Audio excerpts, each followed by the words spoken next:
시청자 여러분 안녕하십니까. MBN 뉴스 와이드입니다. 오늘 함께해 주실 분들 소개해드리겠습니다. 자, 최수영 전 대통령직 인수위 전문위원, 정기남 조선대 정치외교학과 개건교수, 김연아 전 국회의원, 윤경호 MBN 논설위원 함께하겠습니다. 어서 오십시오. 안녕하세요. 네, 오늘 첫 이슈부터 살펴보겠습니다.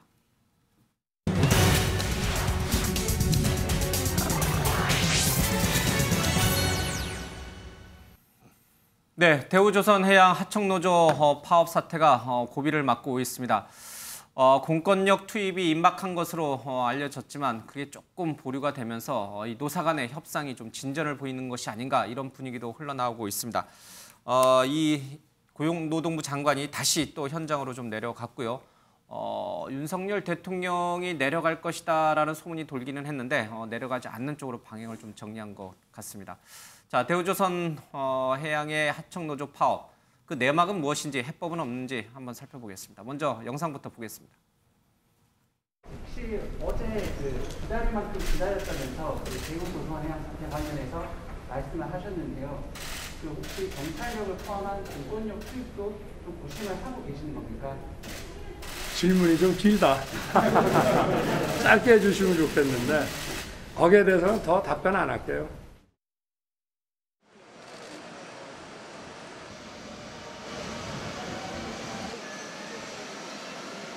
여기에 사람이 있다.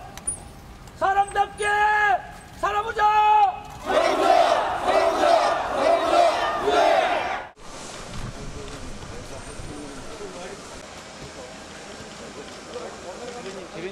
네, 공권력 투입도 당연히 고려하고 있습니다. 다만 여러 가지 희생이나 예기치 않은 문제들이 발생하고 있기 때문에 저희가 최대한 신중하게 고려하고 있습니다.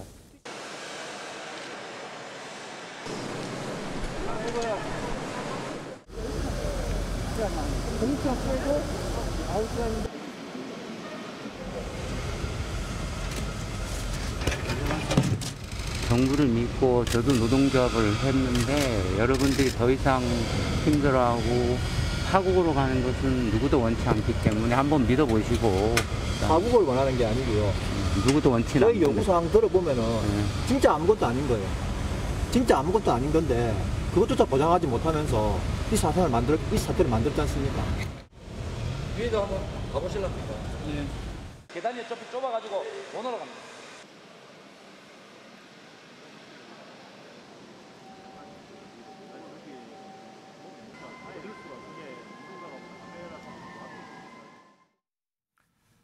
네, 윤석열 대통령 그리고 이 담당 부처 장관들 또 파업을 하고 있는 노조의 얘기까지 모두 좀 들어봤습니다. 자, 윤경호 의원님, 지금 상황이 매우 심각한 상황입니다. 그러나 어제 윤석열 대통령이 이제 우리 언론도 도어 스태핑이라는 용어는 이제 안 쓰기로 했어요. 왜냐하면 이제 국어연구원에서 자꾸 외래어 쓰는 거에 대한 문제죠. 그래서 출근길 문답.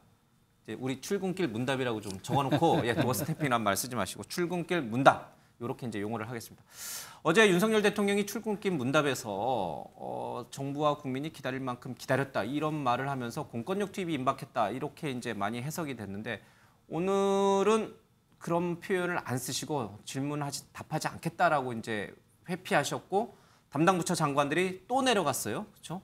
그리고 노조를 지금 설득하고 있는 것 같습니다. 이런 와중에 금속노조, 민주노총산하 금속노조는 서울과 거제에서 동시 파업에 오늘 좀 들어갔습니다. 노조는 강경해지고 있는데 거기에 강경하게 대응할 것으로 했던 정부가 약간 공권력 투입을 좀 미루고 약간 물러선 게 아닌가 이런 인상도 좀 들립니다. 왜 이런 변화가 생기는 것일까요? 여론의 우려가 꽤 높지 않았어요? 예. 그러니까 대통령이 기다릴 만큼 기다렸다 이렇게 얘기했으니까 공권력 투입 임박했구나라고 오늘 아침 신문들이 전부 다 예상을 했잖아요. 그 얘기는 뭡니까? 희생이 불가피한 거 아니에요. 용산 사태를 바로 떠올리는 거죠. 예. 지금 같은 상황에서 뭘 위해서 그렇게 강경하게 밀어붙일 거냐. 이제 처음에는 대우조선해양이 이미 수주를 받아서 납품을 해야 되는 완성된 배가 지금 12척이나 차질이 생겼다. 그래서 예. 그게 손실액이 7천억 이상 이렇게 카운트했잖아요. 또 이게 언제까지 더 길어지면 한 달로 제가 보기에는 기억이 나는데 그러면 30척 이런 숫자를 가지고 어찌됐든 온 경제, 나라 경제가 지금 이걸로 인해서 굉장히 타격을 받는 걸로 그렇게 논리를 폈는데, 근데 지금 저렇게 1점 몇 미터짜리 저기에 스스로 몸을 가둔 저 노동자의 모습에서 보자면 이게 정말 인간의 기본적인 권리를 요구하는 거구나. 뭐 이런 식의 이제 맞서는 논리가 지금 부딪히잖아요. 그런 점에서 저는 이번 이 대우조선 사태가 이해관계자가 누구냐. 그러니까 지금 일반 제3자들이 볼 때는 단순히 노조와 사측 간의 갈등이라고만 보는 거예요. 그렇게 되면 많은 사람들이 오불관은 나하고는 상관없는 일이다라고 치부할 수 있죠. 그러나 아마 제가 보기엔 정부도 초기에는 그랬을 것 같아요. 노사 간에 잘 해결을 해봐라. 근데 대우조선 해양이라는 게 지금은 산업은행의 직접적인 관리하에 사실은 들어있고요. 지분 구성을 보면 50% 이상이 산업은행이 지금 지분을 가지고 있고, 또 기억하실지 모르겠습니다만 현대중공업에 이걸 합병하기로 했다가 근 2년여 시간을 질질 끌다가 EU 집행위에서 독점을 이유로 반대를 했단 말이에요. 그러니까 이미 대우조선 해양 같은 기업은 그러니까 공공의 이익과 결부되는, 왜냐하면 저기서는 뭐 저 방위산업 관련된 부분도 꽤 크거든요. 잠수함 많이 만들죠. 예, 잠수함부터 시작해서 군함까지 뭐 그래서 덥석 어디 해외에 팔아버릴 수도 없단 말이죠.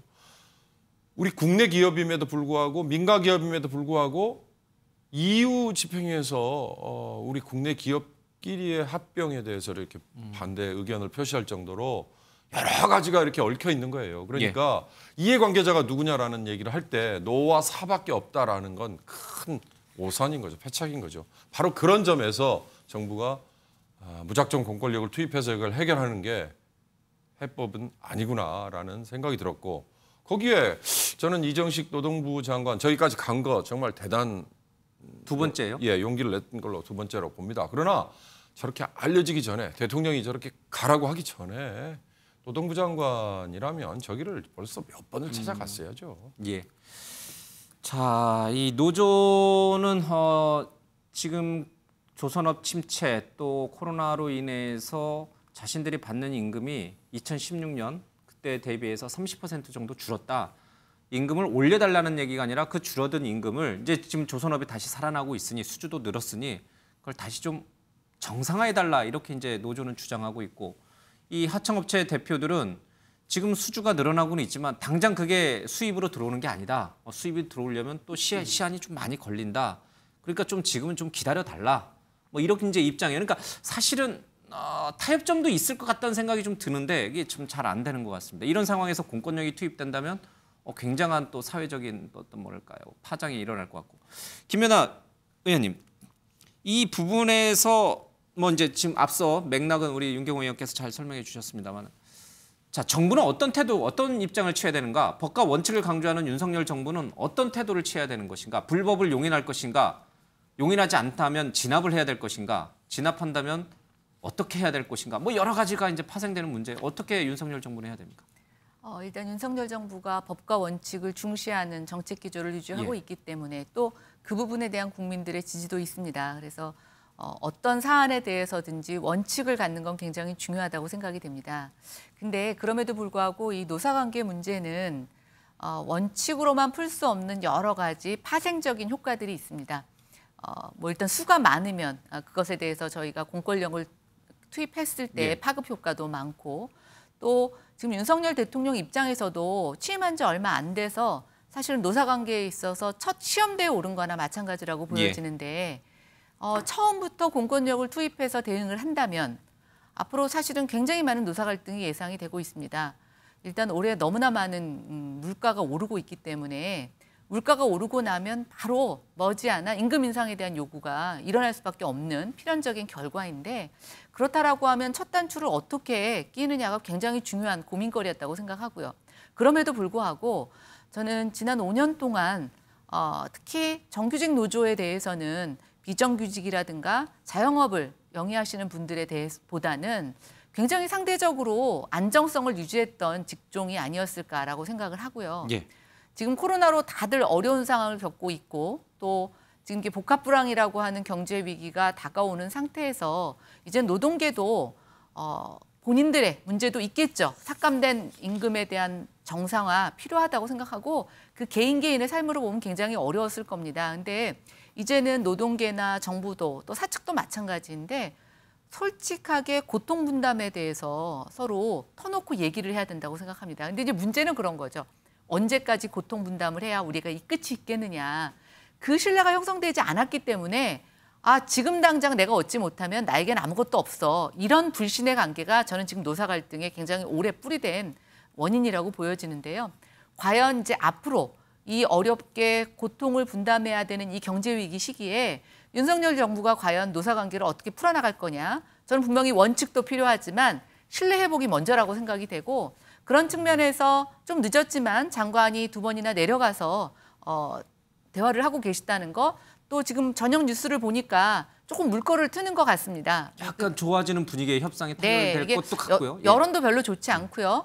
또 이 선박에 대한 납품이 연기되면서 산업 전체가 지금 손해를 보고 있는데 이건 지금 하청업체의 문제이지만 대우조선해양의 원청 직원들의 불만도 있고 또 관련 중소기업들이 지금 폐업을 하거나 폐업이 예정된다라고 하는 소식이 전해지면서 아마 하청업체도 이것들을 계속하기에는 부담이 있었던 것 같아서 약간의 지금 물꼬를 트이려고 하는 조짐이 보입니다. 근데 결국은 이것이 한 번으로 끝나는 것이 아니라 신뢰 회복으로 갈 수 있는 계속 소통과 또 고통 분담에 대한 합의 그것들을 언제까지 갖고 갈 거냐라고 하는 미래에 대한 비전 이런 것들을 같이 가져가는 노력이 반드시 수반되어야 된다고 생각합니다. 이게 참 복잡하더라고요. 보니까 이 대우조선 원청 노조는 또 이 하청 노조 파업에 불만을 품고 금속 노조에서 탈퇴하겠다, 민주노총에서 탈퇴하겠다 이렇게 좀 얘기를 하고 있고 또 대우조선 해양의 그 이제 가족들이죠. 직원들의 가족들은 또 인간띠를 이으면서 이제 파업을 멈춰달라고 요청하고 있고 복잡한 현안입니다. 좀 현명하게 정부가 잘 중재해서 풀어냈으면 좋겠습니다.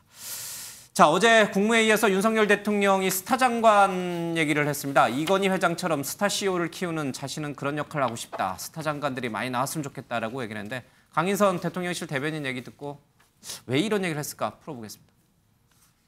윤석열 대통령은 국무회의에서 대통령과 스타 장관들이 원팀이 되어서 국정을 운영하자는 이야기를 했습니다. 어제 스타 장관 많이 나와야 된다고 말씀하셨는데 그 발언 맥락 조금 더 한번 설명. 너무 당연한 얘기 아니겠습니까?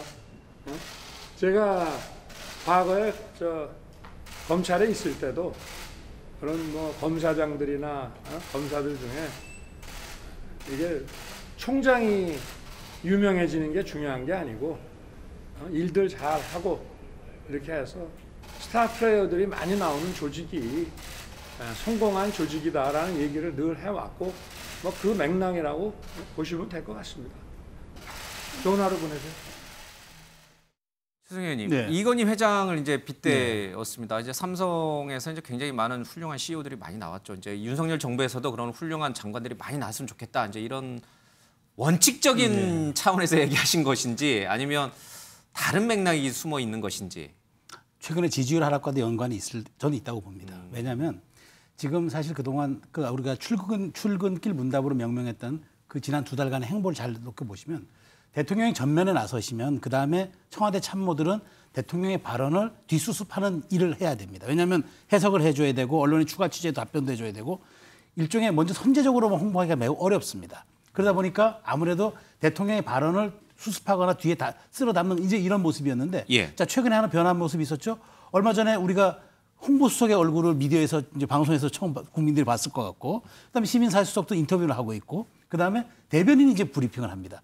과거에는 2달 전에 못 보던 모습들입니다. 그러니까 이 얘기는 뭐냐면 저는 이렇게 생각합니다.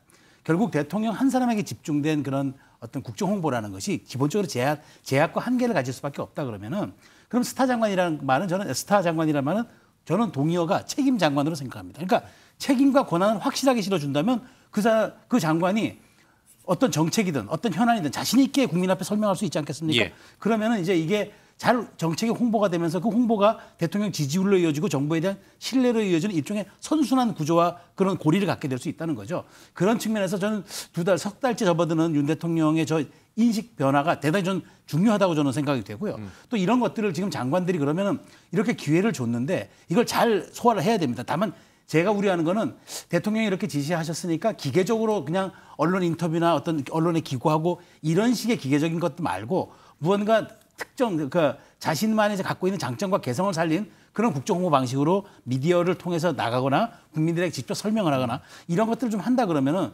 좀 대통령 일인에게 집중되었던 과도한 관심과 그런 책임, 관심만큼 책임이 그렇게 부여되는 거 아니겠습니까? 이런 게 좀 분산되면서 저는 국정 리스크도 좀 분산되겠지만 더 중요한 건 국정 홍보가 다양하게 많은 선에서 이루어진다 그러면 약간 저는 좀 그 변화의 물꼬를 트는 그런 좀 타이밍이 될 거로도 생각이 됩니다. 예. 정 교수님. 네. 스타 장관이라고 하는 그러니까 일을 대통령 그런 것 같아요. 일을 잘해서 그걸로 인정받는 스타 장관을 얘기하는 것 같은데 우리 국민이 느끼기에 스타 장관은 뭔가 사고를 치거나 아니면 뭔가 차기 대선 주자로 주목을 받는 걸 스타 장관이라고 생각하는 것 같아요. 좀 다른 맥락이죠. 그렇습니다. 지금 뭐 있습니까? 스타 장관이라고. 글쎄요. 뭐 두 달밖에 말씀은 안 돼서. 예. 대통령의 그 말씀의 취지. 예. 정말 이건 팀으로 보여야 되고 또 스타 플레이가 많을수록 국민들로부터 관심과 어떤 또 관심을 더 집중시킬 수 있고 또 정부 정책에 대해서 적극적으로 홍보할 수 있고 뭐 이런 측면에서는 저는 원론적인 얘기라고 보여져요. 근데 좀 저는 대단히 좀 냉소적인데요. 그만큼 대중적 호감... 냉소적이지 않으신 적 있습니까? 항상 냉소적으로 비판하시잖아요. 아니요. 대중적 호감도와 예를 들면 경쟁력이 있는 장관이 있는지 저는 잘 눈을 씻고 봐도 보기가 좀 어렵다라는 게 제 판단입니다. 그래서 결국은 굉장히 좀 회의적이라는 생각이 들고요.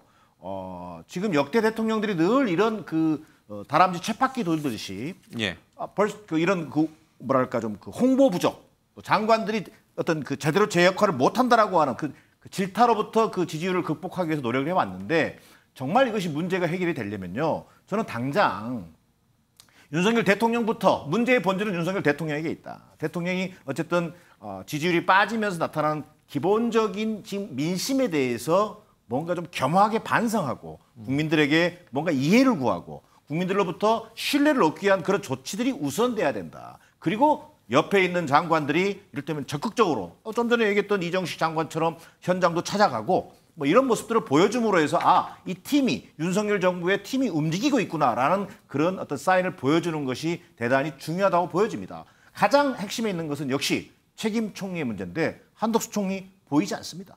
어떤 역할을 하는지 알 수가 없어요. 국민들이 볼 때는. 그런 것들을 감안해서 지금이라도 지지율 하락 국면 속에서 정말 다시 한번 전열을 정비하는 그런 계기로 삼겠다는 취지라면 저는 개인적으로 동의합니다. 스타 장관이 안 보인다고 말씀하셨는데 한동훈 장관은 어때요?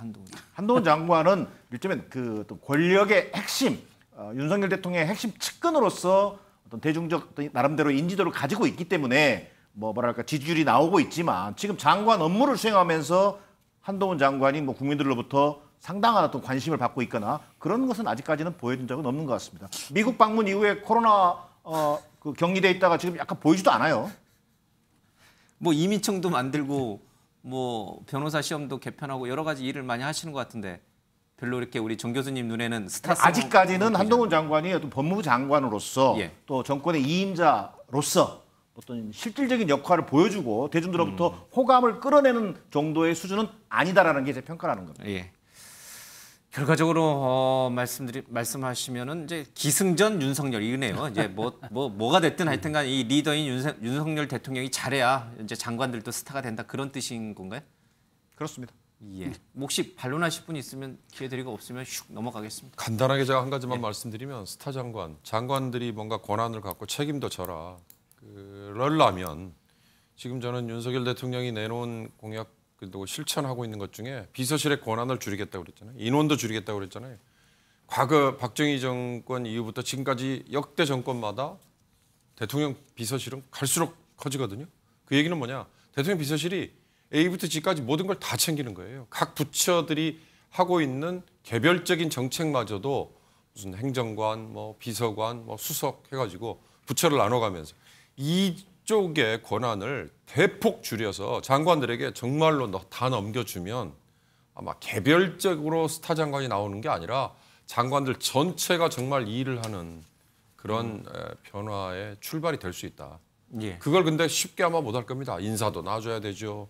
그다음에 심지어는 장관들의 임기도 대통령과 같이 해야도 과언이 아닐 정도로 그래야만 길게 일을 할 수 있는데 그거 아마 알겠습니다. 쉽지 않을 거예요. 그러니까 작게 제가 한 말씀드리면 저 말 속에는 대통령의 말씀 속에는 아마 이런 것도 있을 것 같아요. 그러니까 장관이면은 당신이 맡은 분야에 대해서는 완벽하게 일을 장악하고 업무 장악력을 가져야 된다라고 얘기하는 것 같아요. 왜냐하면 잘하든 못하든 언론에 나오라. 예. 자신감을 갖고 국민에게 정책 설명해라. 이 얘기는 장관이 그립감을 갖고 부처도 장악하고 업무에 대한 이해도를 숙지가 굉장히 아니 이휘관자듯이 딱 꿰일 때 비로소 그 자신감이 표출되는 것들이라 지금 한쪽으로는 책임 장관도 이야기하시지만 결과적으로 당신들이 책임을 지고 부처도 장악하고 업무도 장악해라. 이런 뜻으로도 해석이 될 것 같아요. 알겠습니다.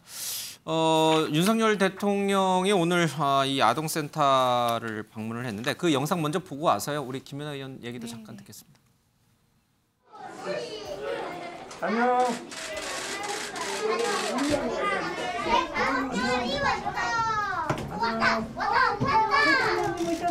그래, 악수 한번 하자. 너희들 다 2학년이지? 네. 촬영 봤어 한번?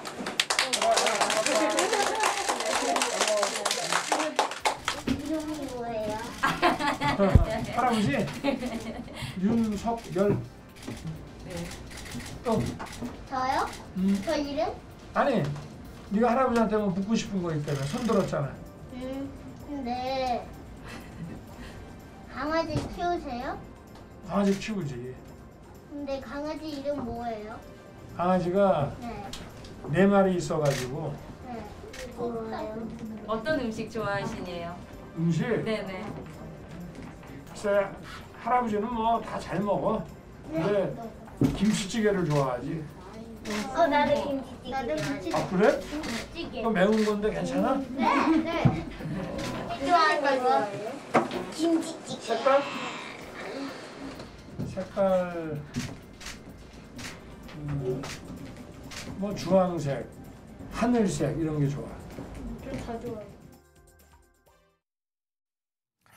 빨간색을 좋아하셔야 되는 게 아닌가요? 국민의힘 색깔이 빨간색인데 어쨌든 매번 출근길 문답에서 기자들에게 아주 혹독한 질문 세례를 받다가 저렇게 순수한 아이들의 그런 강아지 키우냐, 뭐 음식 좋아하냐 이런 게 그러니까 대통령 얼굴 표정이 굉장히 좀 밝은 것 같습니다. 그러나 이제 우리는 강아지 얘기하고 음식 얘기할 수는 없으니까 우리는 좀 딱딱한 얘기를 해야 되니까.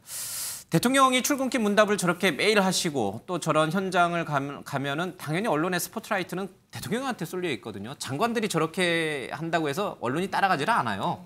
그 방법이 있을까? 저는 그 스타 장관이 되라는 말을 고지곧대로 우리가 해석하면 안 된다는 생각을 합니다. 예를 들어서 스타 장관이라고 부를 만한 사람이 누가 있었나 또는 스타급의 그런 장관급 인사가 누가 있었나라고 보면 부동산 문제를 다뤘던 장관, 코로나, 김현미 전 장관 말씀하시는 거예요? 코로나, 또 이제 앙숙이신가 추미애 예. 장관. 근데 추미애 장관도 결국은 어떤 뭐 사법개혁이라고 하는 일종의 뭐 정책이기도 하지만 일종의 정치적 이슈들을 가지고 갔을 때 굉장히 논란이 됐었고 트러블 메이커 뭐 이런 그렇죠. 그리고 또 이제 윤석열 지금 검찰총장하고의 대립 이런 것들 때문에 주목을 받았지 정책으로 제가 봤을 때는 주목받는다는 게 굉장히 쉽지가 않습니다. 근데 대통령의 저 말은 바꿔 얘기하면 지금 경제가 너무 어렵죠. 그런데 온갖 뉴스가 다 정치 이슈뿐입니다. 그런데 본인은 지금 경제적으로 잘하고 싶고 위기를 극복하고 싶은데 그것들을 좀 알릴 방법이 없느냐라고 장관들한테 저는 푸시하는 수단이지 각각의 장관들이 나가서 스타가 되라 이렇게 해석하는 건 저희가 좀 너무 글자 그대로 해석한다고 생각하고요. 예. 그런데 참 쉽지 않은 일이죠. 예, 쉽지 않은 일이고 그만큼 지금 대통령의 국정 운영이 어떤 경제적 상황도 어렵고 정치적 이슈는 돌파하기 어려운 그런 좀 한계에 부딪혔다. 저는 이런 상황이라고 보여집니다. 예. 뭐 대표적으로 기업들 법인세이나 또 각 개인들 또 1주택자들 세금 깎아주고 여러 가지 이제 새 정부가 내놓은 정책들이 많이 있었는데 그것들이 모두 말씀하신 대로 뭐 북송 문제라든지 또 대통령 지지율이라든지 이런 거에 다 가려가지고 잘 홍보가 안 됐죠. 그런 부분을 좀 강화하라 이런 뜻이다. 알겠습니다. 자, 이렇게 윤석열 정부는 지지율 하락 속에서도 뭔가를 좀 해보려고 하는데 야권 내에서는 또 야권을 넘어서는 탄핵 얘기가 나오고 있습니다. 깜짝 놀랄 일인데 먼저 영상 보겠습니다. 출범한 지 2달 만에 새 정부의 국정 운영 지지율이 정권 말기의 레임덕 수준입니다. 최근 연이어 불거지고 있는 대통령실 지인 채용과 김건희 여사 관련 인사 논란은 점입 가경입니다.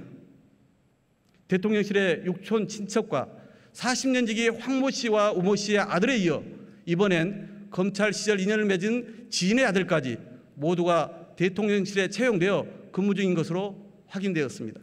경고합니다. 사적 채용, 측근 불공정 인사 등으로 드러나고 있는 대통령의 권력의 사유화는 반드시 대가를 치르게 됩니다. 네, 반드시 대가를 치르게 될 것이다. 전말 외에도 정권 말기 레임덕 수준이다 이런 표현도 좀 있었습니다. 정 교수님. 네. 자, 이 지금 출범한 지 2달 조금 넘었어요. 현재 한 100일 정도 돼가는데 그렇게 새롭게 지금 출발한 정부를 향해서 경고를 한다 이런 표현도 나오고 있고요. 좀 뭐 오늘 박홍근 원내대표가 오늘 교섭단체 대표 연설을 했습니다. 다른 의원들은 뭐 김민석 의원이라든지 이런 분들은 뭐 세간의 탄핵이 얘기가 돌아다닌다 이런 표현도 쓰셨어요. 그러니까 이게 국민 정서상 어떻게 받아들일 거라고 생각하시고 민주당에서는 그런 얘기를 하시는지 좀 궁금해요. 민주당 전체를 제가 대변할 수는 없습니다만 예. 저는 그 교섭단체 대표 연설을 통해서 당 대표가 탄핵을 언급하는 또 탄핵을 어떤 탄핵이란 말은 안 하셨죠? 예, 박홍근 원내대표는 이제 탄핵을 이른바 박근혜 때는 탄핵을 비유를 받았었다. 했죠. 예, 비유했단 비유를, 말이에요. 비유를 그래서 갖고 결국은 이제 탄핵이라는 어떤 이미지를 떠올리게 하는 예. 그런 어떤 그 연설을 한 건데 저는 공당의 대표, 야당의 역할, 야당성 회복 뭐 이런 차원에서 출범 2달 만에 결국은 지지율 뭐 어떤 폭락, 거의 30% 초반대에서 20%로 추락하는 것 아니냐. 또 거기 각종 얘기되고 있는 인사 뭐 논란 뭐 이런 것들을 강하게 비판하는 과정에서 나온 뭐 비유라고 생각합니다만 저는 좀 더 절제된 표현이 바람직해 보인다. 역풍이 올 수도 있다 이런 뜻이죠? 저는 그렇습니다. 역풍이란 말보다는 이걸 시중에서 일반 국민들이 이를테면 선술집에서 지금의 어떤 정권의 어떤 행태라든가 정권의 어떤 운영 방식에 대해서 문제의식을 가지고 그런 얘기를 할 수 있을지언정 소위 제1야당의 위치를 가지고 있는 민주당의 당대표가 교섭단체 대표연설을 통해서 이른바 탄핵이란 말을 언급하거나 또 비유하는 모습은 현재로서는 저는 적절치는 않아 보인다.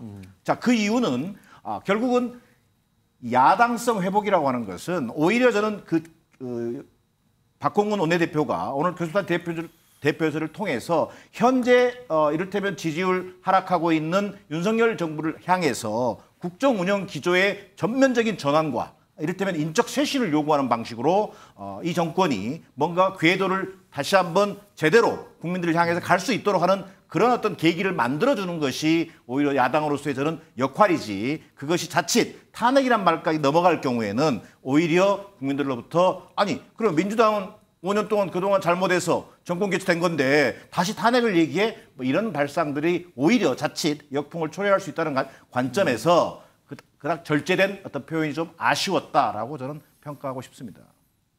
민주당 지지율이 그러니까 지금 대통령 지지율, 국정수행 지지율이 30%까지 떨어졌고 뭐 20%까지는 가면 안 된다 이런 얘기도 나오는 상황이지만 그렇다고 민주당 지지율이 막 60%, 70% 고공행진하는 건 아니잖아요, 그렇죠? 저는 민주당이 저런 태도를 보이는 게 저는 사실 어찌 보면은 조기 오만에 빠져들 수도 있다고 저는 생각이 드는 거예요. 대선 지선 패배한 지 얼마 됐다고 그러니까 벌써 저는 저렇게 탄핵 예. 탄핵 이야기 운운한다는 거는 저는 사실 대단히 국민 정서에 반할 수 있고 저희가 좀 찬찬히 따져본다 그러면 지금 사실 윤석열 정부는 취임 2달 만에 미중유의 경제 위기와 그다음에 글로벌 지금 위기가 동시에 오고 있지 않습니까? 사실 역대 어느 정부도 이런 경우가 없었어요. 그러니까 위기가 하나 정도가 왔지 퍼펙트 스톱처럼 이렇게 쏠려서 온 적이 없어요. 자, 그러면 이 경제 위기는 민주당 문재인 정부의 책임은 없습니까? 그때 만들어놨던 제도와 시스템, 그때 만들어놨던 환경으로 인해서 지금 그게 여파가 쏠려서 있는 윤석열 정부에 온 것이지. 그것도 문재인 정부 탓이란 아니, 말이 저는 탓이라고 얘기하지 않는데, 예. 그러니까 그런 데 대한 반성, 예. 그다음 성찰이 있어야 되는데. 세계 경제 흐름이니까. 그렇죠. 그런데 그걸 가지고 이거는 윤석열 정부가 2달 동안 아무 대응도 못해서 이렇게 몰려왔다는 식으로 얘기하면 그것도 사실을 호도하는 거고 또 하나 문제는 지금 이게 글로벌 경제 위기도 이게 지금 우크라이나 사태 이게 뭐 윤석열 정부 때문에 온 건 아니지 않습니까? 그렇다면 저는 이럴 때는 오히려 정파와 진영을 떠나서 예. 새 정부가 조금 자리할 수 있도록 그렇게 도와주는 게 사실은 그게 거대 여당 일당의 또 책임이기도 한데 그런 책임은 의식은 보이지 않고 안 되기만을 마치 바라고 혹시 권력이 길거리에 굴러다닌다면 그때 주술 생각이나 한다 그러면은 그거야말로 저는 책임 있는 정치 집단의 생각이 아닌 거죠. 그래서 지금 물론 이제 교섭단체 대표 연설이 아무래도 뭐 야당성 회복을 위해서 좀 강하게 할 수는 있으나 그럼에도 불구하고 탄핵 운운하면서 이렇게 얘기하는 거는 저는 겁박하는 거고 또 오히려 잘못 들으면 우리 중도가 아니 이렇게 2달밖에 안 된 정부에 기회도 주지 않냐 이런 또 역풍도 불 수 있기 때문에 저는 좀 책임 있는 정치 지도자의 발언들을 좀 신중해야 한다. 그리고 정 교수님 잘 지적하셨지만 야당성 회복이 아무리 중요해도 국민들이 보편적 가치에 좀 반하는 것들은 좀 피해야 된다고 저는 생각합니다. 그러니까요. 윤경호 의원님, 이 지금 정 교수님이나 최수영 의원께서 말씀하시는 게 많은 중도 내지는 많은 국민의 어떤 상식적인 선에서 생각하는 바일 텐데 그거를 박홍근 원내대표라든지 아니면 민주당에서 이제 탄핵 얘기하시는 분들이 모를 리가 없을 텐데 그 국민 정서를 왜 국민 정서를 자꾸 외면하고 이렇게 좀 과하게 오버슈팅을 하는 걸까요? 아까 박홍근 원내대표의 연설 중에 일부 그런 게 들어있죠. 그러니까 기획성 사정 수사 또는 뭐 구시대적 종북몰이 이런 거 안 통할 거다. 그런 거 하지 마라. 그 얘기를 아마 하기 위해서 저는 이 탄핵이라는 얘기가 연상될 만큼의 이런 논리를 펴온 게 아닐까 이런 짐작이 들어요. 그러니까 왜 탄핵이라는 게 위험한 얘기인지는 우리 두 분이 충분히 설명을 하셨지만 제가 한마디만 더 하자면 정치체제든 경제와 관련된 시장이든 불확실성이라는 게 나타나기 시작하면 그건 뭐 뒤죽박죽 되는 거거든요. 그러니까 정치제도도 우리는 지금 5년제 대통령 단임제잖아요. 이게 만약에 뭐 대통령 뽑아놨는데 1년 만에 또 탄핵 얘기 나오고 2년 만에 또 다시 대선을 치러야 될지 모른다는 그런 불안감에 빠지면 그건 뭐 그 정치체제, 그 공동체는 정말 대혼란에 빠지는 거거든요. 국회 다수당이라고 하는 맘만 먹으면 얼마든지 할 수 있다라는 그 오만함도 포함되어 있는 거예요? 물론이죠. 그걸 두 분이 이미 지적을 하셨지 않습니까? 그러나 탄핵이라는 건 우리 두 번의 경험해봤잖아요. 노무현 대통령 때 노무현 대통령이 지방선거에 개입을 한 듯한 발언 한마디 했다고 해서 당시에 다수를 차지하고 있던 물론 다수는 아니었죠.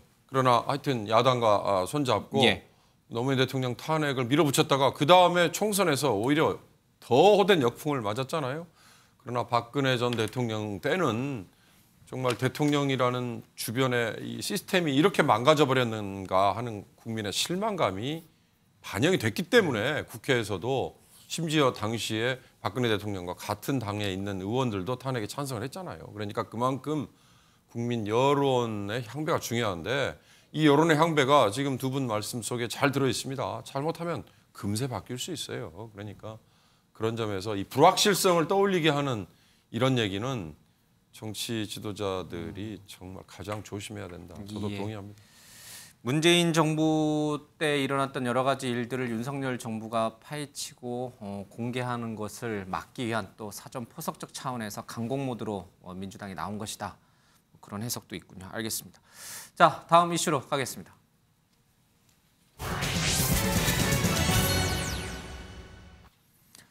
네, 권성동 국민의힘 원내대표가 최근에 이 채용 논란과 관련해서 몇 가지 표현들에 대해서 공식적으로 좀 사과를 했습니다. 자, 이 사과로 인해서 이제 모든 것들이 정리된 것인가 아니면 그 후폭풍은 계속 이어지고 있는 것인가 그 부분들이 좀 궁금해집니다. 권성동 대표의 얘기도 좀 들어보고요. 장제원 의원의 얘기도 들어보겠습니다. 대통령실 채용 문제 관련해서 좀 표현에 대해서 SNS 통해 사과하셨는데요. 그 SNS에 나와 있는 내용이 제 진심이라는 것을 알아주셨으면 좋겠습니다. 예. 청년들한테 좀 사과를 하셨는데 그건 잘 하셨다고 보세요? 대표께서 사과하셨으니까 그거는 그거대로 긍정성 있게 받아들여야 되지 않나 싶어요. 네. 김현우 의원, 지금 뭐 노량진 공무원 이 학원가에서는 이제 권성동 원내대표를 패러디한 뭐 공무원 채용과 관련해서 이제 권성동 원내대표가 1위다. 뭐 이제 이런 얘기까지 또 돌 정도니까 청년 민심이 굉장히 안 좋게 흘러가는 걸 의식했기 때문일까요? 아니면 또 다른 맥락에서 권성동 원내대표가 사과를 한 걸까요? 아니요, 저는 민심의 동향이 심상치 않다라는 걸 파악하신 결과라고 보여집니다. 예. 근데 저는 이 사건은 본질보다는 해명이 오히려 논란을 키운 사건이라고 보여져요. 그렇죠. 예. 그러니까 이제 청년들이나 또는 일반 국민들 중에서도 청와대 안의 인적 구성이 어떻게 되는지에 대해서 잘 모르시는 분들이 많이 있습니다. 근데 이제 야당이 사실은 약간 정치적 공략의 하는 수단으로서 사적 채용이라는 프레임을 딱 걸었죠. 근데 거기에서 벗어나려고 자꾸만 해명을 하는 가운데 오히려 저는 논란을 더 키웠다. 뭐 원래 7급으로 추천하려고 했는데 9급이 됐다. 뭐 최저임금 얘기까지 하면서 오히려 이렇게 별도로 구분해서 해야 되는 얘기를 막 일반 고용시장의 상황과 뒤섞여 얘기를 하면서 저는 저게 어떤 우리도 관계될 수 있는 일이구나라고 하는 그런 일종의 공감대를 확대시키는 역할을 했다고 생각하고 그 여파가 굉장히 심각하게 나타났죠. 어떤 그 학원과 학생들의 취준생 학원들과에 저렇게 회자된다라고 하는 거는 제가 봤을 땐 굉장히 안 좋은 선례이고요. 아마 그거를 보좌진들이나 주변의 의원들이 의견을 전했던 것 같아요. 그래서 저는 지금이라도 사과하신 거는 뭐 다행이라고 생각합니다. 근데 이제 자꾸만 저는 이 부분은 정치권에 대해서 민주당도 좀 도와줘야 될 거라고 생각을 해요. 지금도 계속 나오는 게 뭐냐면 이 논란이 제기되니까 그럼 문재인 정부 때는 사적 채용이 없었냐. 예. 또 이제 아마 거슬러 올라가면 그 전 정부에서는 없었나 이렇게 논란이 될 거예요. 그래서 누구나 다 기존의 어떤 공개 채용이 아니라 캠프부터 또는 기여한 사람들에 대해서 어느 정도 뭐 보훈이란 표현이 맞는지는 모르겠지만 그런 특정한 루트를 통해서 채용이 되고 있는 것은 사실입니다. 그리고 여태까지는 그걸 뭐 우리가 비난하거나 그러지는 않았는데 저는 여러 차례 얘기하지만 이게 논란이 되는 건 이 채용의 논란이라기보다는 지금 윤석열 정부가 여러 가지 공적 인사를 하면서 능력 위주다라고 얘기를 했어요. 그래서 많은 분들이 여성이라든가 지역 안배 또는 어떤 야당의 목소리를 전할 수 있는 사람을 좀 두루두루 기용해야 된다라는 것에 능력이라는 단어로 사실은 아주 싹 잘라서 얘기를 하셨잖아요. 예. 이제 그랬을 때에 보통 이런 어떤 사적 관계나 이런 것들을 갖고 인사를 하는 부분에 대해서 이해받기가 어려운 거죠. 네, 그래서 처음에 말씀을 그렇게 해놓고. 네, 그러니까 전반적으로 능력만 갖고 인사는 할 수 없다고 생각됩니다. 그래서 지금이라도 어떤 그런 방면으로만 얘기하셨던 것에 대해서 조금 더 부연 설명 또 미흡했던 부분에 대해서 인정하신다면 저는 이 문제는 뭐 그렇게 크게 논란이 될 것 같지는 않고요. 또 아마 지금 청와대 인사 중에서 글쎄요, 진짜 캠프에서 열심히 일한 보좌진들이 들어간 경우도 있을 거예요. 예. 근데 지금 그중에 문제가 되는 것들만 저희가 뽑아서 얘기를 하니까 다른 추천 경로에 대해서는 우리가 알 수가 없지 않습니까? 그래서 이걸 자꾸만 서로 맞대결로 해서 폭로하고 이런 것으로 가는 건 좀 적절하지 않다는 생각이 듭니다. 예. 뭐 얘기가 나왔으니까요. 지금 이제 대통령실 채용 논란과 관련해서는 뭐 주기환 전 광주시장 후보 아들도 뭐 또 근무한다는 얘기까지 이제 이미 나와 있고 그러니까 이제 국민의힘이나 아니면 대통령실 쪽에서는 민주당 정부, 문재인 정부 때는 안 했냐라고 해서 지금 이재명 경기도지사 시절에 뭐 여러 가지 지금 뭐 논란이 있었던 배모 씨부터 시작을 해서 또 대통령 그 김정숙 여사의 뭐 또 디자이너의 딸 채용 문제까지 뭐 여러 가지 이제 사례들을 막 같이 맞불 형식으로 꺼냈는데 그러니까 지금 이게 사적 채용이냐 아니면 당연히 잘 아는 그러니까 대통령 부부를 잘 아는 또 캠프에서 열심히 일한 그런 사람들을 이렇게 갖다가 쓰는 것 그건 너무나 당연하고 너무나 자연스러운 건데 이거를 또 사적 채용을 하고 이렇게 왜곡화시킨 거냐 아니면 정말 능력도 없는데 그냥 지인의 아들이라는 이유로 갖다 꽂아 놓은 거냐 그 부분만 좀 명확하게 구분이 좀 되면 될 것 같아요. 그러니까 뭐 제가 좀 저도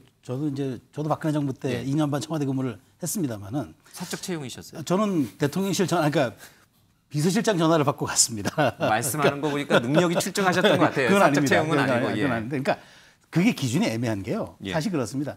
그 대선 캠프라든가 선대에서 활약한 인사들이 그대로 이동 많이 합니다. 왜냐하면 그 국정을 그 설계했던 사람들이 가서 펼치는 건 너무나 당연한 일 아니겠습니까? 예. 인수위 거쳐가서 가는 것도 당연한 일인데, 자, 근데 저는 여기서 이 점을 좀 한번 제가 지목하고 싶은 거는 민주당이 그렇게 이 문제를 계속 프레이밍화해서 공격하지 않습니까? 그러면 이제 김연아 의원님 말씀하셨지만 이거 그러면 계속 거슬러 올라가면은 기본적으로 모든 사람들이 다 공개 채용으로 청와대에 들어간 사람은 없습니다. 그것이 수석이든 비서관이든 행정관이든 행정요원이든 다 모든 사람들이 추천하고 그 추천하는 절차와 과정이 시스템에 거쳐가지고 검증이라는 과정을 거친 다음에 배치가 되는 거거든요.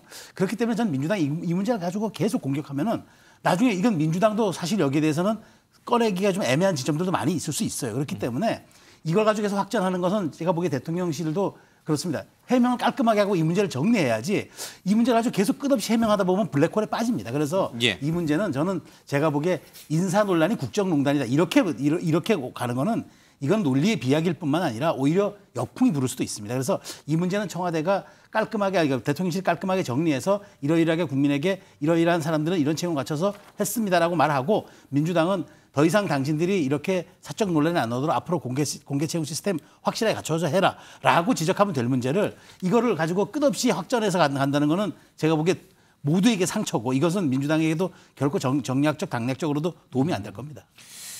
그러면요, 이 강성규 시민사회 수석 얘기하고 장제원 의원의 이 채용 논란과 관련된 얘기 들어보겠습니다.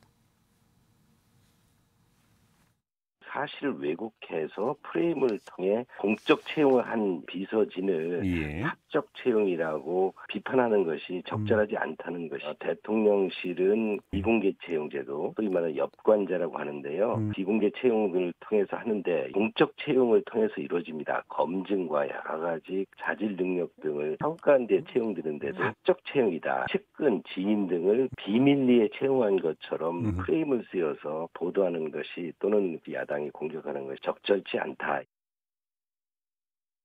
우리 대통령께서는 정치를 오래 하신 분이 아니에요. 지인을 통해서 자신의 최소 인력을 가지고 시작하지 않았겠습니까? 그래서 1년 동안 아무 보수 없이 정권 교체를 위해서 윤석열 대통령께서 열심히 뛰었던 그분들에 대해서 역차별이라고 보거든요. 우리 대통령은 호롤단신 그냥 검찰총장 그만두고 나오지 않았습니까? 그럼 정치를 시작해야 되는데 최소한의 인력들을 어디서 구하겠습니까? 그것도 공채할까요? 지인을 통해서 최소한의 인력을 자신을 좀 이렇게 도와줄 최소한의 인력을 구하지 않겠습니까? 사실은 이걸 사적 채용 프레임으로 씌우는 것에 대해서 정말 놀랍다라는 생각이 듭니다. 지금 뭐 지인 아들이라고 채용됐다는 분들이 다 보면 캠프 때부터 일을 했다는 거거든요. 그럼 그걸 갖다가 사적 채용이라는 걸 쓴다?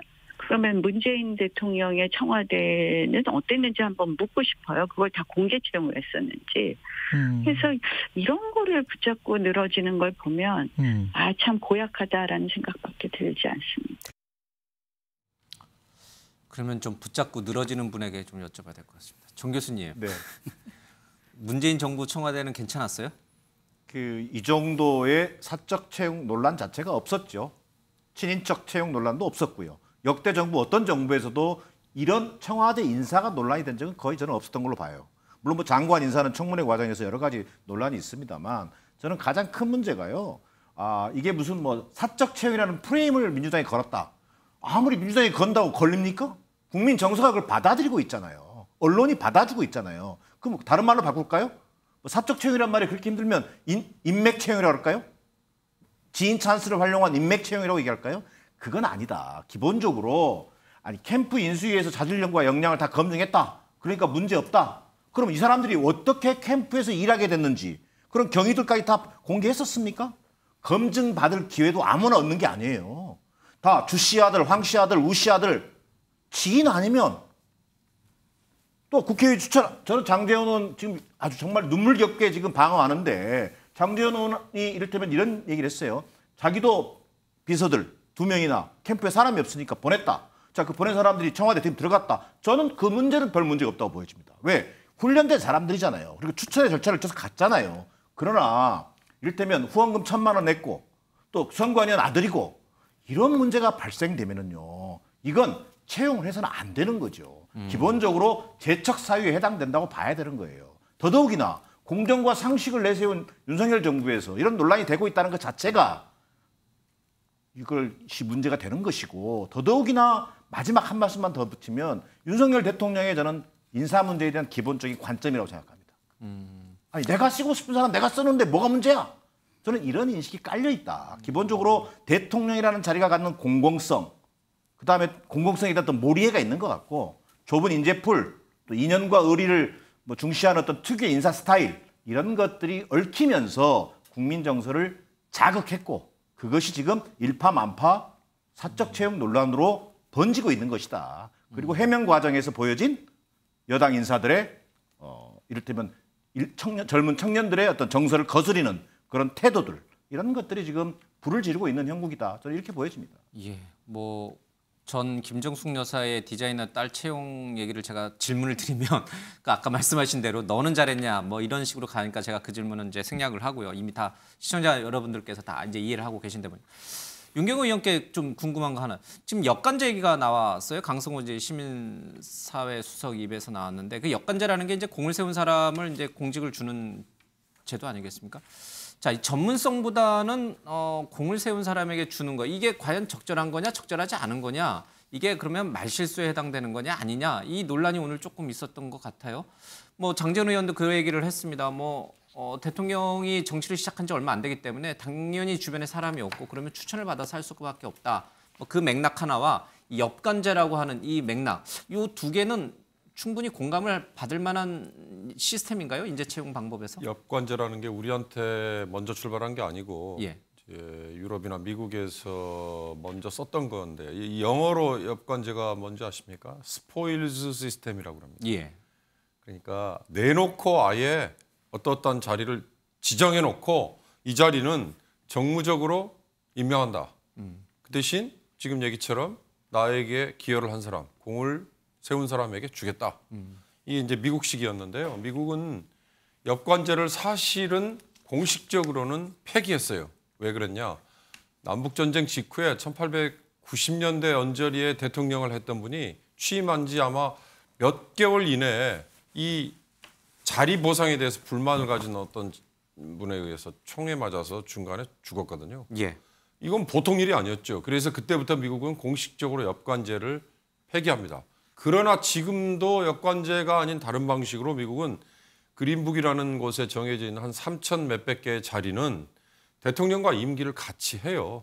그러니까 이게 정무직이라고 표현을 하죠. 그러니까 이걸 역관제라고 얘기를 해버리면 전 조금은 좀 다른 방식 오해가 생길 수 있다고 보고 지금 뭐 이미 다 지적을 하셨으니까 제가 한 가지만 추가하자면 이 행정요원 아니면 뭐 권성동 의원의 표현처럼 구급 말단직임에도 불구하고 이게 왜 청년들 그다음에 일반 국민 보기에 혀를 끌끌 차게 만들고 분통 터지게 만들었을까? 그 전에 다른 자리에 검사 출신 모조리 다 보냈지요. 대통령과 무슨 카풀을 했다는 어떤 이념만으로 어떤 자리에 보냈다 그러죠. 이런 식의 인사가 아마 이건 아닌데. 그러니까 쉽게 말하면 어떤 뭐 진영이든 좋게 말하면 진영이고요. 나쁘게 말하면 패거리 같지 않습니까? 그들이 그냥 모조리 가서 뭐 어떤 전리품을 차지하듯이 하는 이런 식의 인사에 대해서 아마 국민이 많이 분노를 하고 있다가 말단 자리까지도 권성동 의원의 표현대로 말단 자리까지도 이렇게 채워졌구나라는 거에 타고 있는 불에 기름이 부어진 거 아닌가 저는 그런 생각이 들어서 어떻게 보면 이 하위직에 있는 분들은 매를 정말 과도하게 더 맞는 거죠. 정말 매를 맞아야 될 사람들은 따로 있을 겁니다. 알겠습니다. 이 채용 논란과 관련해서 또 젊은 사람들의 분노, 공감 뭐 여러 가지 이제 좀 생각해야 될 대목들이 많이 있습니다. 자, 다음 이슈로 가겠습니다.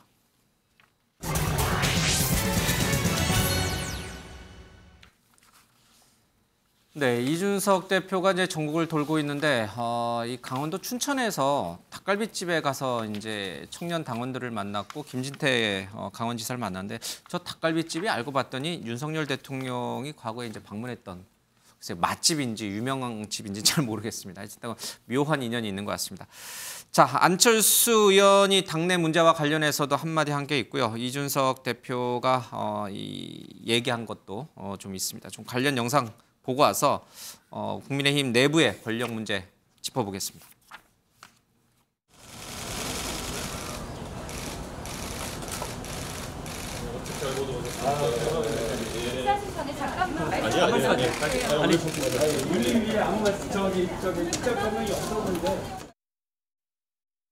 지금 이준석 대표가 전국 순회하면서 사람들 만나고 있는데 이거에 대해서 어떻게 생각하시나요? 다른 질문 하시죠.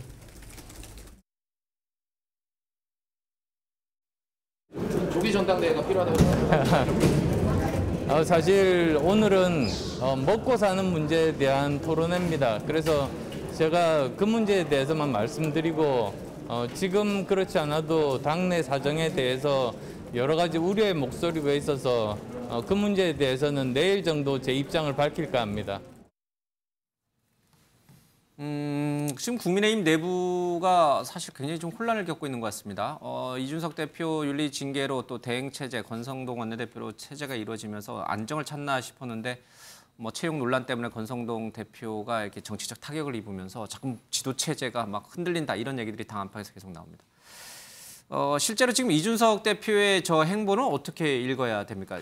공교롭게도 윤석열 대통령이 선거 때 갔던 그 집에 가가지고 청년 당원들을 만났는데 이게 우연일치인가요? 아니면 의도된 장소에 간 행보인가요? 그러니까 저 춘천이라는 곳이 저도 이제 고향이 강원도라서 명동 닭갈비 골목이라고 특정화된 골목이 있고 거기에 또 많이 가는 사람 그 수용할 수 있는 많은 인원들을 가진 집들이 몇 개 있습니다. 그래서 꼭 윤석열 대통령이 갔던 집에 가면서 마치 맞상대 개념으로 갔다라고 추측하기에는 좀 물론 언론은 그렇게 해석하면 재미있긴 하겠습니다만 다만 지금 이런 논란 나는 이유가 지금 이준석 대표가 다니는 과정들을 놓고 보면 윤핵관 지역들을 다니고 있다. 그런 분석이 나오지 않습니까? 창원 들려서 창원 들리면 어디입니까? 윤한홍 의원 지역구고. 누가 그러대요. 윤핵관들은 전국에 다 있는데 그러면.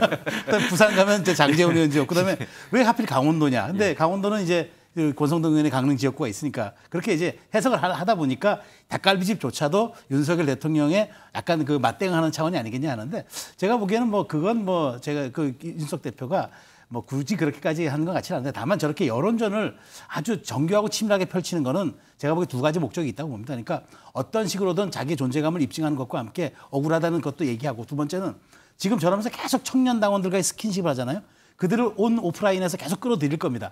그래서 본인이 나중에 대표가 되든 대표가 되지 않든 그런 자산이 있어야 자신이 출마하든 아니면 누구 특정한 사람 지지하든 힘을 가질 수 있기 때문에 그런 이제 두 가지 측면에서 하는 것 같은데 지금 저 지역 순회를 하는 거 보면 치밀한 계산해서 하는 건 맞는 것 같아요. 김진태 의원 같은 경우에는 사실 지난번 지난번 지방선거에서 1차 공천에서 탈락이 됐는데 그걸 다시 살려서 다시 경선까지 붙여줄 때 천막 농성할 때 찾아가서 입을 줬거든요. 그러니까 오늘 홍삼으로 보답받지 않았습니까? 그래서 맞는 그런 것에 담겨 있는 그러다가 거죠. 김진태 지사 윤핵관한테 딱 찍히면. 이제 김진태 지사니까 이제는 뭐 강원지사니까 중앙정치하고는 조금 이제 멀 수도 있어서 저는 어쨌든 저런 것들이 놓고 보면 저런 행선과 그런 행선지와 그런 어떤 그 동선 이런 것들은 치밀하게 계산돼서 가는 건 맞는데 과연 이준석 대표의 저런 행보들이 얼마만큼 여론전에서 조금 더 자기 동력을 가질지 저는 조금 좀 지켜봐야 될 것 같습니다. 조금 다른 곁질문일 수 있는데 김현우 의원님 지금 권성동 원내대표가 어제 이제 채용 논란 이후에 이 기자들 질문에 이렇게 좀 불리한 질문을 이렇게 탁탁 끊는 게 좀 생긴 것 같아요. 그죠? 그전에는 이렇게 뭐 쭉 친절하게 잘 설명하는 스타일이었다. 이렇게 좀 바뀐 것 같아요. 대통령께서도 그 출근길 문답이 조금 바뀌었어요. 네. 뭐 다른 질문 하시죠. 뭐 말 안 하겠습니다. 뭐 이렇게 이제 바뀌었어요. 이게 뭔가 좀 매뉴얼이 진짜 내려온 건가요? 아니면 뭔가 아니요. 본인들께서 권성동 대표 같은 경우에는 제가 아까 말씀드렸지만 본질보다 해명 때문에 더 지금 이런 여러 가지 어려움을 겪고 계시잖아요. 그러니까 주변에서 많이 말씀을 드렸겠죠. 곤란하실 것 같으면 아예 답을 하지 마십시오. 그게 오히려 불필요하게 해명을 하는 것보다 더 낫습니다. 이렇게 아마 제언을 했을 것 같고요. 그런 측면에서 이제 좀 권성동 대표가 약간 투박한 면이 있으세요. 네, 뭐 저는 뭐 구체하게 매뉴얼이 내려왔다 이러기보다는 지금 불과 며칠 전이고 그걸 사과한 것도 지금 만 하루가 안 될 텐데 그거에 대한 약간의 신중한 입장을 보이시는 건데 좀 표현이 투박했다. 저는 그렇게 생각합니다. 알겠습니다. 그러면 이준석 그 대표의 행보 지금 이제 원주를 가려다가 이제 취소했거든요. 이제 서울로 옵니까? 아니면 다시 또 어디로 내려가시는지 그럼 우리도 모르겠습니다만은 이 지금 서울로 돌아온다는 얘기는 중앙 정치에 이제 다시 관여를 하겠다는 뜻으로 읽어야 되는 것인지. 근데 제가 지역에서 아주 재밌는 정보를 하나 얻었는데요. 아, 그래요? 단독 달까요? 20명이 모이면 나는 어디든지 간다. 청년들한테. 예, 그렇게 일종의 공지를 했대요. 그래서 지역 청년들이 우리 20명 모으면 이준석 대표가 오나? 안 오나? 이제 이런 얘기들이 지금 회자되고 있어요. 그래서 아마 다음 행선지는 20명이 모아지는 지역 어디가 아닐까 이렇게 예측을 해봅니다. 20명은 금방 모을 수 있을 텐데요. 그러다가는 진짜 뭐 올해 내내 지역만 다니다가 이제 끝날 수도 있어요. 근데 이제 저는 이준석 대표 스타일의 이제 정치라고 생각합니다. 그러니까 젊은 당 대표였고 또 청년들의 지지 기반이 있었고 지금 징계에서 사실은 뭐 재심을 신청하느냐 또는 뭐 가처분 신청을 하느냐 뭐 이런 여러 가지 논란이 있었지만 사실 그거 선택하지 않고 본인이 또 다른 지금 선택의 대안으로 하고 있는 저는 이준석의 정치라고 보고 있고요. 예. 여전히 실험적인 정치를 많이 하고 있죠. 이것에 대한 결과는 저는 뭐 지금 평가할 수는 없다고 생각이 됩니다만 그래도 골방에 앉아서 막 또 SNS로 이렇게 하는 것보다는 청년들을 만나서 얘기를 듣다 보면 본인이 생각하지 못했던 걸 듣기도 하고 또 본인의 어떤 것들을 확인하면서 서로 교류할 수 있다는 저는 그런 생각이 들어서 뭐 긍정적으로 평가하고 싶습니다. 알겠습니다. 네. 뭐 김성태 전 의원이나 염동열 전 의원에 대한 징계, 윤리 징계에 대해서 뭐 자신은 이제 수사 중인 사안에 대해서 6개월 당권 정지인데 그분들이 이제 3개월밖에 안 받아서 억울하냐라는 질문에 억울하지 않다.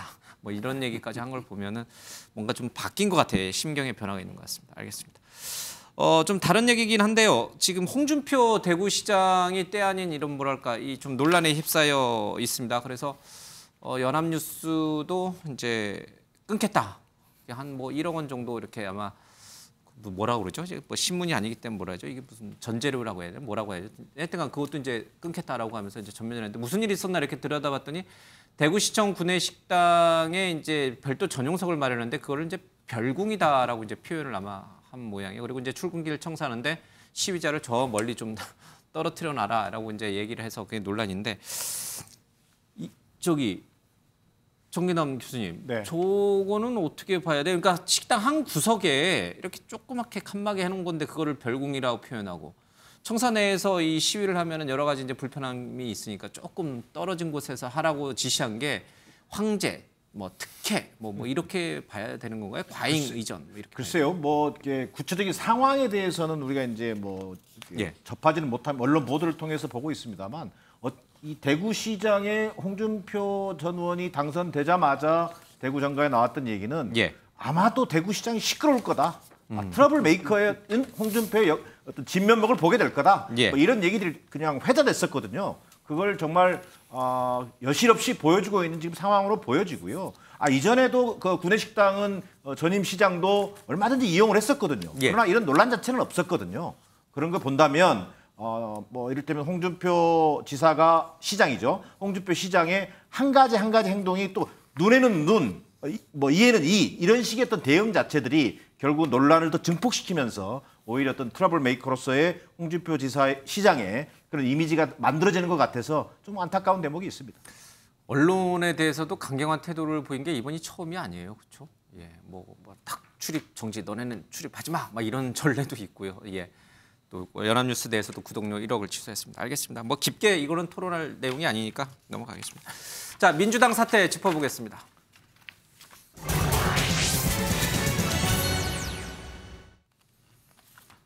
네, 이재명 의원이 이제 당대표를 공식 출마했죠. 그렇게 어차피 대표는 이재명이다. 이 어대명에 이어서 확실히 대표는 이재명이다. 그래서 이제 그런 용어들이 계속 나오는 와중에 이 출마했던 다른 후보들이 이재명 의원을 향해서 굉장히 거친 공격을 하고 있습니다. 서른 의원, 또 윤영찬, 박주민 의원인데 좀 관련된 얘기 들어보겠습니다. 우리 김대중 대통령께서는 그 긴 세월을 탄압받고 정적으로부터 공격당하면서도 결국 통합의 정신으로 유능함을 증명해서 우리 국가의 수평적 정권 교체라는 큰 역사를 만들어냈습니다. 저 개인적으로는 정말로 닮고 싶은 근현세사의 위대한 지도자라는 생각으로 오늘 처음 일정으로 이렇게 찾아뵙게 됐습니다. 이재명 의원이 당대표가 되면은 분열이 일어난다는 건 일반적인 시각입니다. 확실히 분열된다라는 생각은 어떤 근거로 하고 계신 걸까요? 그러니까 이제 이 친이재명, 반이재명 이렇게 나뉘거든요. 변호사비 대납 문제, 이재명 의원이 갖고 있는 지금 재산 상태하고 변호사 비용에 들었을 거라고 보여지는 비용하고 합계가 안 맞기 때문에 누가 봐도 지금 누가 대납했을 것이다 라고 보는 것이 상식적인 시각인 것 같습니다. 이건 정 교수님한테 좀 여쭤봐도 될 것 같아요. 선거 때 이재명 의원 당선을 위해서 열심히 뛰었던 박주민 의원조차도 사법 리스크 얘기를 꺼냈어요. 그렇죠? 근데 방어하던 분이 이제 공격수 역할을 하는데 물론 박주민 의원은 이렇게 아주 정면으로 얘기하진 않았습니다만 대선 후보 당시에 후보로 선출됐잖아요. 그 속에서는 또 후보를 홍보해야 되고 적극적으로 또 마크해야 되는 입장에서는 불가피한 상황이 있었고요. 그러나 그 이후에 보여지는 그 이른바 뭐 지방선거 보궐선거 출마라든지 뭐 이런 일련의 또 당대표 출마라든지 이런 일련의 과정에서 이재명 의원에 대한 당내 평가가 확실히 달라지고 있는 거죠. 그리고 또 사법 리스크 얘기하지만 사법 리스크가 어쨌든 현존하고 있는 리스크인 것만은 분명하다. 이것을 이재명 의원 입장에서는 자 검찰이 고발했다고 해서 사법 리스크냐? 뭐 이분은 굉장히 반발하고 있는 것이죠. 그러면서 아마 저는 좀 전에 자료화면에서도 이재명 의원이 뭐 DJ를 어떻게 보면 소환했는데 저는 뭐 문재인 정부에 대한 어떤 그런 이미지를 좀 지우고 DJ를 소환한 측면에는 정치 보복의 희생자일 수 있다 내가 뭐 이런 것들을 좀 부각시키기 위한 어떤 의도로 보여집니다. 정인환 교수님은 친 이재명이세요, 아니세요? 이재명 선대위의 대변인 역할을 했지만 저는 친 이재명은 아닙니다. 금요일 날 여기 나오시는 현근택 변호사는 또 친 이재명으로 언론에서 분류가 되는데 알겠습니다. 그래서 이제 공정하고 객관적으로 얘기하셨다. 알겠습니다. 윤경호 의원님, 지금 민주당에서 어차피 확실히 대표는 이재명이다. 학대명, 이대명, 어대명 뭐 이런 얘기들이 나옵니다. 이렇게 이재명 의원이 당대표가 되면 지금 윤석열 대통령하고 과연 여야 회담이 될 수 있을까?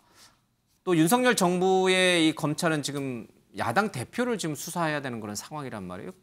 관계가 어떻게 되는 거예요? 정치가 더 양극화되고 더 분열로 가게 되나요? 뭐 그럴 수 있지만 일단 전당대회 그다음에 당원 투표 뭐 일반 여론조사 뭐 여러 가지 절차적 정당성과 민주적 정당성이라는 걸로 정통성이 부여가 되면 그걸 무시할 수 없고요. 존중하지 않을 수 없죠. 그렇게 되면 여야 대표 회담 뭐 가능할 거고 또 그다음에 흔히 정치권에서 하는 말이 있잖아요. 영수회담. 영수회담이라는 건 굉장히 어려운 상황이 될수록 가장 힘센 양쪽에서 만나가지고 톱다운 방식으로 다 풀어버리자 뭐 이런 데 써먹잖아요. 근데 최근에 여러 가지 기류로는 우리는 이제 대표들이 원외도 있었기 때문에 그런 건 많이 사라지는 거 아닌가 싶은데 윤 대통령이라고 해서 이재명 전 그 대선 후보가 나왔다고 해서 나 상대 안 하겠다 이럴 수 없죠. 그러나 중요한 건 지금 이재명 의원이 대표 선거에 나왔지만 어대명이란 말까지 들어가면서도 이재명이 되는 순간 아마 윤석열 대통령의 이 추락하는 지지율이 오히려 반사 효과를 얻을지도 모른다라는 비판, 관측 이 얘기가 저는 지금 이재명 의원한테 가장 아플 것 같아요. 그러니까 대선 국면의 이 재연이다, 리바이벌이다라는 거는 그만큼 양쪽에 지금 약점을 가진 두 사람이 또다시 전면에 등장한다는 얘기잖아요. 그러니까 그런 점이 처음부터 저는 그런 좀 비판적인 생각이 있었습니다만 정치는요. 대중들에게 정말 완전히 한번 잊혀지는 과정도 한 번은 필요해요. 왜냐하면 두 번이나 선거에 졌으면. 근데 그게 없이 지금 이렇게 나오니까 이런 비판과 시샘에 시달리는 거다. 어찌 보면 이재명 의원의 원죄인 것 같기도 합니다. 안 그래도 이제 여기 프로그램에 나오는 다른 이제 우리 그 분들 중에 그런 얘기를 하시더라고요. 이재명 의원은 어차피 대선에서 많이 이제 다뤘고 또 어떤 스타일인지 알고 어떤 약점을 갖고 있는지 알니까 당대표가 되면 국민의힘 입장에서는 더 상대하기 편하다, 더 좋다 이런 얘기를 하고 있는데 윤경호 의원께서는 거기에 더해서 윤석열 대통령의 떨어진 지지율이 반등하는 반사효과까지도 지금 얘기를 하고 있어요. 국민의힘은 이제 그럼 좋은 거 아닌가요? 어떻게 생각해야 되나요? 글쎄요. 국민의힘은 좋을지 모르겠지만 국민은 불행한 거죠. 저는 이제 국민의힘은 여당입니다.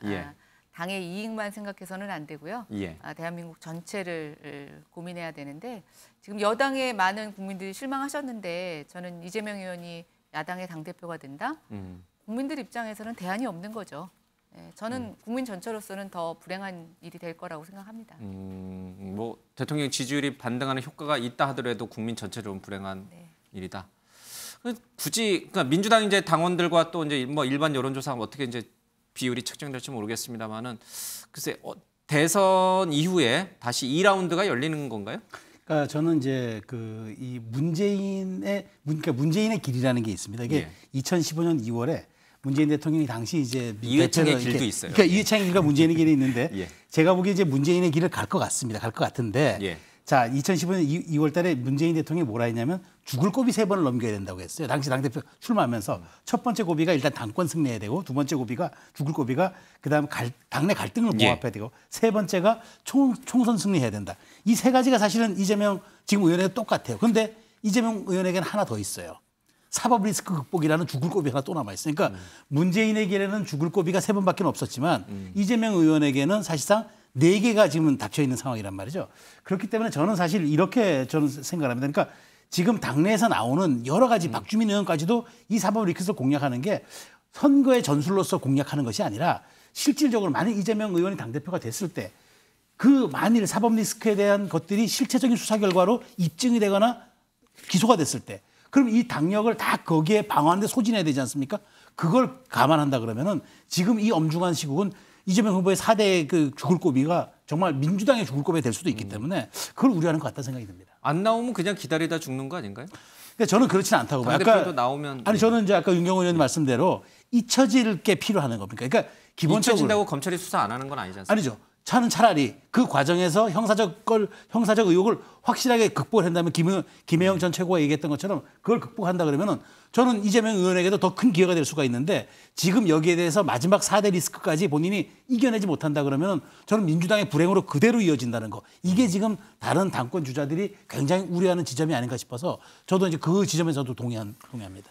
하지만 뭐 이미 주사위는 던졌고 그렇죠. 예, 이제 지금 최수영 의원님 말씀 듣고 아 내가 잘못 나왔나 다시 처리해야겠다 이러지는 않으실 거 아니에요. 그렇습니다. 고하실 거 아니에요. 예, 그럼 이제는 뭐 루비콘은 건넜죠. 예, 알겠습니다.